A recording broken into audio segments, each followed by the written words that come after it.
Knowledge corner YouTube চ্যানেলে সবাইকে স্বাগত জানাই। আমি তোমাদের ভাষাতত্ত্ব আলোচনা করছিলাম। ভাষাতত্ত্বের আলোচনা তোমাদের আমি দুটো করে দিয়েছি লং কোশ্চেন, আর একটা লং কোশ্চেন তোমাদের বাকি রয়েছে। আজ আমি আলোচনা করছি তোমাদের অনুচ্ছেদ রচনা, অর্থাৎ তোমাদের দ্বাদশ শ্রেণীর যে সিলেবাস রয়েছে সেই সিলেবাসে তোমাদের সংস্কৃতে একটা অনুচ্ছেদ রচনা লিখতে পড়ে। হয়তো এই অনুচ্ছেদ রচনার নাম শুনলে প্রত্যেকের হয়তো ভয় লাগতে পারে যে সংস্কৃতে অনুচ্ছেদ রচনা, কিন্তু তোমাদের সিলেবাসেই উল্লেখ করে দেওয়া আছে যে 5 থেকে 6টি বাক্যে তোমাদের অনুচ্ছেদ রচনাটা লিখতে হবে, অর্থাৎ 5 থেকে 6টি বাক্য। এবার বাক্যগুলো যদি খুব ছোট হয় তাহলে সেক্ষেত্রে বাক্যটাকে একটু বাড়ানো যেতে পারে। তাই আমি তোমাদের এই অনুচ্ছেদ রচনাটা আলোচনা করছি। অনুচ্ছেদ রচনা আমি তোমাদের সাজেস্টিভ অনুচ্ছেদ রচনা আলোচনা করছি, অর্থাৎ 10টা মতো অনুচ্ছেদ রচনা আমি তোমাদের আলোচনা করে দেব। এইগুলো করলেই তোমরা পরীক্ষায় অবশ্যই কমন পেয়ে যাবে। আমি অনুচ্ছেদ রচনাগুলো সহজ ভাষায় তোমাদের আলোচনা করে দিচ্ছি, অর্থাৎ যেভাবে লেখা আছে তোমরা পরিষ্কার দেখতে পাচ্ছ। এগুলো আমি জাস্ট কেবল তোমাদের রিডিং পড়ে দিচ্ছি এবং তার সঙ্গে বাংলা অর্থগুলো বলে দিচ্ছি। আমি আজ আলোচনা করব দুটো অনুচ্ছেদ রচনা। একটা হচ্ছে মম গ্রাম বা অস্মাকং গ্রাম, অর্থাৎ মম গ্রাম বা অস্মাকং গ্রাম, আর এটা মম দেশ বা অস্মাকম দেশ। প্রথমে কি হচ্ছে মম গ্রাম বা অস্মাকং গ্রাম। অস্মাকং গ্রাম চাকই ইতি, আমার গ্রামের নাম আমি এখানে উল্লেখ করছি। তোমরা প্রত্যেকে এই জায়গাটায় তোমাদের গ্রামের নাম উল্লেখ করে দেবে। তোমাদের গ্রামের নাম লেখার পর ইতি শব্দটা দেবে। তাহলে অস্মাকং গ্রাম চাকই ইতি।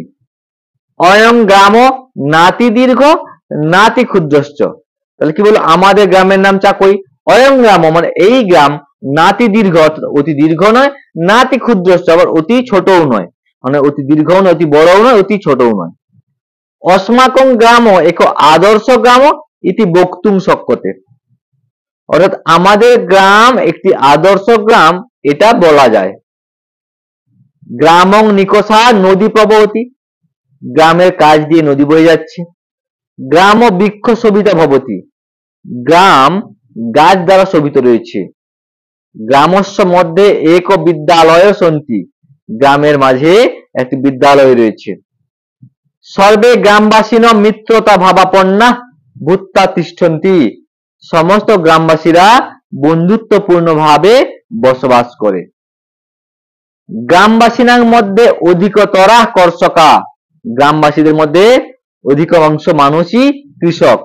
কোপি কেউ বা বহি জীবিকা সংগ্রহায় জাতি, কেউ বা বাইরে জীবিকা সংগ্রহের জন্য যায়।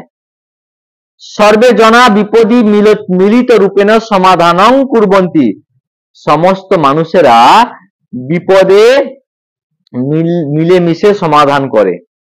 গ্রাম মধ্যে অধিকাংশ জনা শিক্ষিতা, গ্রামের মধ্যে অধিকাংশ মানুষই শিক্ষিত। শান্তস্য অস্মাকং গ্রাম্য পরিবেশ মধ্যম অতীব রোচতে, শান্ত আমাদের গ্রামের পরিবেশ আমার খুব ভালো লাগে। মম গভীর স্নেহং মম প্রিয় গ্রামং প্রতিবর্ততে, আমার গভীর স্নেহ আমার প্রিয় গ্রামের প্রতি রয়েছে। এই হলো তোমাদের মম গ্রাম বা অস্মাকং গ্রামের অনুচ্ছেদ রচনা। তোমাদের প্রায় 7-8 লাইন আছে অনুচ্ছেদ রচনাটা। তোমরা এখান থেকে তোমাদের পছন্দ অপছন্দ বাক্য বাদ দিয়ে 4-5 লাইন লিখলেই হবে। তারপর আলোচনা করছি মম দেশ বা অস্মাকং দেশ। ভারতবর্ষ অস্মাকং দেশ অস্তি, আমাদের সকলের দেশ ভারতবর্ষ। বলছে ভারতবর্ষ অস্মাকং দেশ অস্তি, ভারতবর্ষ আমাদের দেশ। ভারতস্য ভূমি বিবিধ রত্নানাং জননী অস্তি, এই ভারত ভূমি বিভিন্ন রত্নের জননী, অর্থাৎ বিভিন্ন রত্নের মাতা বা জননী। অয়ং মহান দেশ অস্মাকং জননী স্বরূপ, এই মহান দেশ এই ভারতবর্ষ আমাদের মাতৃস্বরূপ জননী স্বরূপ। অস্তি উত্তর সীমায়াং নাগাধিরাজ হিমালয়, যার উত্তর সীমায় রয়েছে পর্বত শ্রেষ্ঠ হিমালয়। ভারতবর্ষ সংস্কৃতি সুপ্রাচীনা, ভারতবর্ষের সংস্কৃতি খুব প্রাচীন। কালে কালে বিবিধা মানবা অত্র সমাগতা, বিভিন্ন সময়ে ও বিভিন্ন মানুষেরা এখানে এসেছে।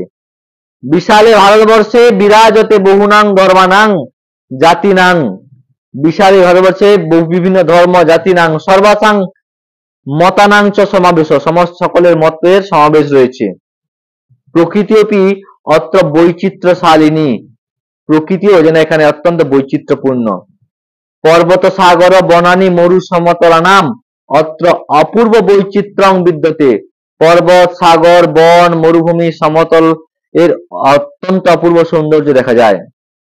হিমালয়াত প্রভাবতী গঙ্গা শুভ্রা পবিত্র চ, হিমালয় থেকে বয়ে আসছে গঙ্গা যে কিনা শুভ্র এবং পবিত্র। বৈচিত্র্যানাং মধ্যে ঐক্যং ভারতবর্ষস্য ধর্ম, বৈচিত্র্যের মধ্যে ঐক্য হলো কি ভারতের ধর্ম। অস্মাৎ আকৃষ্টাৎ জায়তে স্বদেশ প্রীতি, আর এখান থেকে আমাদের স্বদেশ প্রীতি জন্ম হয়। যদ্যপি বহুনাং জাতিনাং মিলনস্থল অয়ং ভারতবর্ষ, যেহেতু অনেক জাতির মিলনস্থল এই ভারতবর্ষ, তথাপি বয়ম অত্র ঐক্যবদ্ধং জীবন যাপয়াম, তা সত্ত্বেও আমরা এখানে ঐক্যবদ্ধভাবে জীবন যাপন করি। অতঃ সমুদ্র হিমাচলং ভারতবর্ষম পৃথিবী মানদণ্ড ইতি তিষ্ঠতি, সমুদ্র হিমাচল পর্যন্ত বিস্তৃত এই ভারতবর্ষ পৃথিবীর মানদণ্ড রূপে অবস্থান করছে। এই মম দেশ বা অস্মাকম দেশ, হয়তো অনুচ্ছেদটা একটু বড় আছে, তোমরা প্রয়োজনে এখান থেকে কিছু বাক্য কমিয়ে দেবে, দিয়ে একটু ছোট করে নেবে। তো আজকে আলোচনা করলাম আমি তোমাদের দুটো অনুচ্ছেদ রচনা, এইভাবে আমি প্রায় 10টি অনুচ্ছেদ রচনা আলোচনা করব, যার মধ্যে থেকে তোমরা কমন অবশ্যই পরীক্ষায় পেয়ে যাবে। তো আশা করি প্রত্যেকের এই আলোচনাটা ভালো লেগেছে। ভালো লেগে থাকলে লাইক কমেন্ট এবং শেয়ার করে দিও, চ্যানেলে নতুন হলে সাবস্ক্রাইব করে দিও।